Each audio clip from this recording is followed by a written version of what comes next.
بسم اللہ الرحمن الرحیم۔ آج انشاءاللہ العزیز چھٹے پارے سے آغاز ہوگا اور اس کا جو آغاز ہے پہلا ربع جو ہے چھٹے پارے کا، بتلایا گیا کہ مظلوم کی آہ سے بچو، لا يحب اللہ الجہر بالسوء من القول الا من ظلم۔ اللہ پسند نہیں کرتا بری بات کا اعلان مگر مظلوم سے۔ ویسے بری بات کا اعلان نہیں کرنا چاہیے مگر جس پہ ظلم کیا گیا ہے، مظلوم آہ و پکار کر سکتا ہے اور مظلوم کا ظالم کی شکایت لگانا غیبت کے زمرے میں بھی نہیں آتا۔ یہود کے دعویٰ کی تردید کی گئی۔ یہودیوں کا دعویٰ تھا کہ حضرت عیسیٰ علیہ السلام کو انہوں نے قتل کر دیا ہے، سولی پہ چڑھا دیا ہے۔ یہ بتایا گیا کہ وما قتلوہ وما صلبوہ، ان کو قتل نہیں کیا گیا اور نہ ان کو سولی پہ چڑھایا گیا ہے، ولیکن شبہ لہم، وہ جس شخص کو یہودیوں نے سولی پہ چڑھایا تھا وہ حضرت عیسیٰ علیہ السلام کی تشبیہ تھا، ان کے مشابہ شخص تھا۔ حضرت عیسیٰ علیہ السلام کہاں گئے؟ بتلایا گیا بر رفعہ اللہ الیہ، اللہ نے انہیں اپنی طرف اٹھا لیا، زندہ آسمانوں پر اٹھا لیے گئے۔ اس کے بعد ان جرائم کو بیان کیا گیا ہے جن کا ارتکاب یہودیوں نے کیا اور وہ لعنت کس کے مستحق ٹھہرے۔ وہ کون سے ہیں؟ اللہ کے رسولوں سے بے جا مطالبات کرنا، بے تکی باتیں، فضول مطالبے۔ یہ اللہ نے ان سے وعدہ لیا کہ وہ کسی بھی شہر میں فتح کے بعد اکڑتے ہوئے نہیں داخل ہوں گے بلکہ عاجزی کے ساتھ داخل ہوں گے اور ہفتہ کے دن کو اللہ کی عبادت کے لیے خاص کر لیں گے، لیکن انہوں نے اللہ کے وعدے کو توڑ دیا، اللہ کی آیات کا انکار کرتے تھے، انبیاء کرام علیہ السلام کو ناحق شہید کرتے، اور جب انہیں کوئی اصلاح کرنے والا مصلح کوئی واعظ کرتا، انہیں کوئی بات بتاتا، نصیحت کرتا، تو اس بات کو قبول کرنے کے بجائے کہتے ہمارے دل بند ہوئے پڑے ہیں، ہم تو کوئی تمہاری باتوں کا کوئی اثر ہم پہ نہیں ہوگا۔ حضرت مریم علیہ السلام پر بدکاری کا بہتان لگایا انہوں نے۔ یہ وہ اسباب اور وجوہات تھیں جن کی بنا پہ اللہ تعالیٰ نے یہودیوں پہ لعنت فرمائی۔ امت مسلمہ کو بتلایا گیا کہ آپ نے ان امور سے بچنا ہے۔ اسی طرح یہ بتایا گیا کہ نبی کریم صلی اللہ علیہ وسلم حق کے ساتھ تشریف لائے ہیں۔ یا ایھا الناس قد جاءکم الرسول بالحق من ربکم، اے لوگو رسول صلی اللہ علیہ وآلہ وسلم تمہارے رب کی طرف سے حق لے کے تمہارے پاس آئے ہیں۔ اسی طرح بہت سارے انبیاء کرام کا ایک ہی جگہ پہ ان کے مقدس ناموں کا تذکرہ آ گیا۔ حضرت نوح علیہ السلام کا، ابراہیم، اسحاق، اسماعیل، اسحاق، یعقوب، عیسیٰ، ایوب، یونس، ہارون، سلیمان، داؤد، موسیٰ علیہ السلام، سب کا اکٹھا نام آیا۔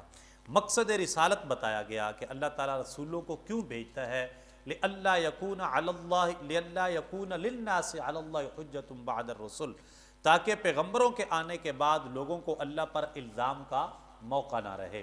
تو مقصد رسالت بتایا گیا کہ اللہ تعالیٰ رسولوں کو کیوں بھیجتا ہے۔ اس کے بعد عیسائیوں کو اعتدال پر رہنے کی ہدایت کی گئی۔ قرآن پاک کے بارے میں بتایا گیا کہ قرآن برہان ربانی ہے اور نور مبین ہے، یہ اللہ کی طرف سے ایک دلیل ہے اور واضح چمکتا ہوا نور ہے قرآن مجید جو تمہیں عطا کیا گیا ہے۔ سورہ مائدہ جو ہے یہ اس کا آغاز ہوا چھٹے پارے میں ہی ہے۔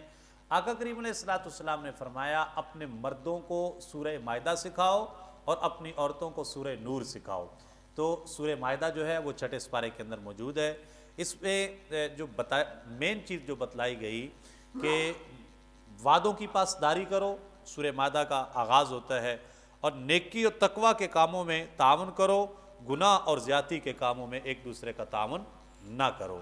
اسی طرح شریعت کے احکام بیان کیے گئے کہ اللہ نے چوپایوں میں سے مویشی حلال کیے ہیں، حالت احرام میں شکار کرنا حرام ہے، یہ بتلایا گیا، حرمت والے مہینوں کے بارے میں بتایا گیا۔ اسی طرح جو ربع ثانی ہے، دوسرا ربع، اس میں دین کے مکمل ہونے کا اعلان کیا گیا۔ الیوم اکملت لکم دینکم، آج میں نے تمہارے لیے تمہارا دین مکمل کر دیا گیا ہے، اتمام دین کا بیان اس کے اندر موجود ہے۔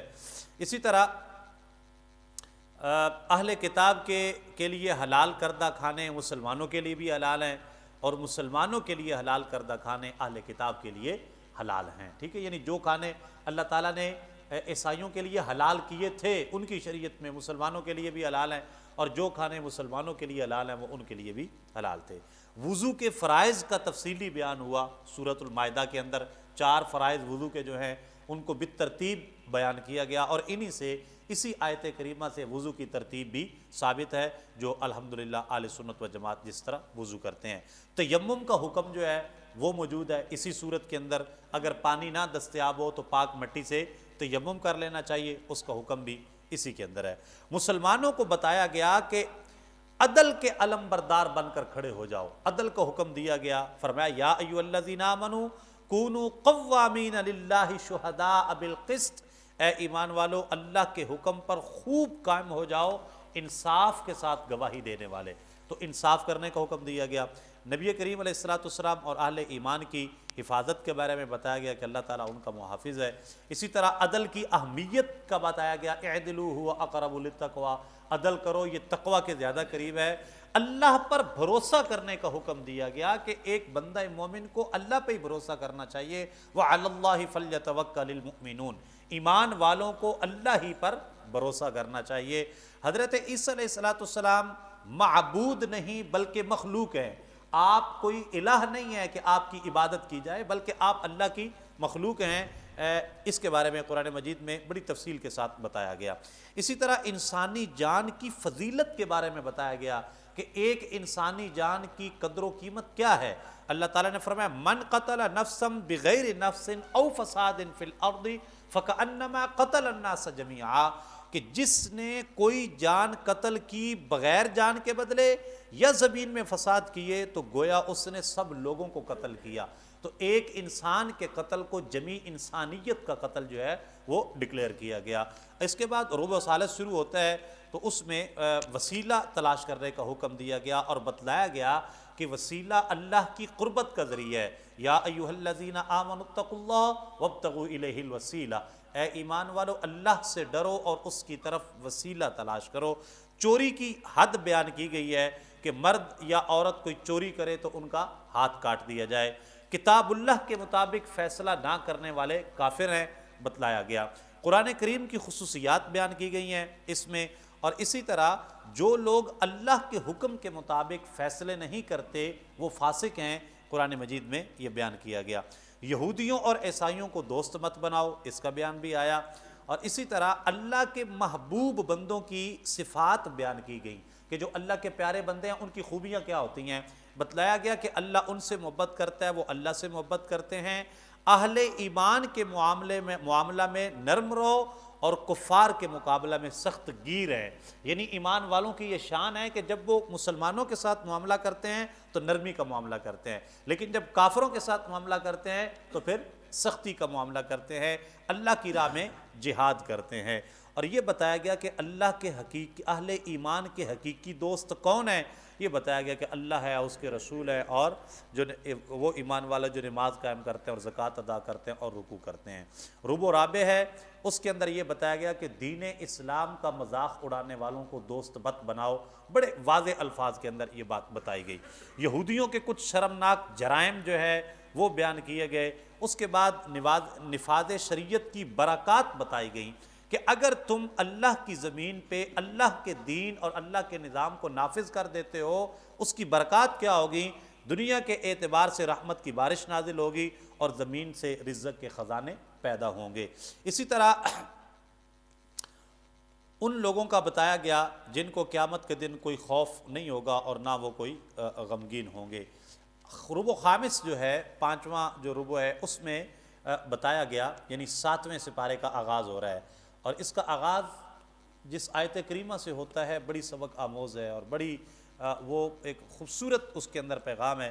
وَإِذَا سَمِعُوا مَا أُنزِلَ إِلَى الرَّسُولِ تَرَىٰ أَعْيُنَهُمْ تَفِيضُ مِنَ الدَّمْعِ مِمَّا عَرَفُوا مِنَ الْحَقِّ، اور جب سنتے ہیں وہ جو رسول صلی اللہ علیہ وآلہ وسلم کی طرف اترا تو ان کی آنکھیں دیکھو کہ آنسوؤں سے ابل رہی ہیں، اس لیے کہ وہ حق کو پہچان گئے ہیں۔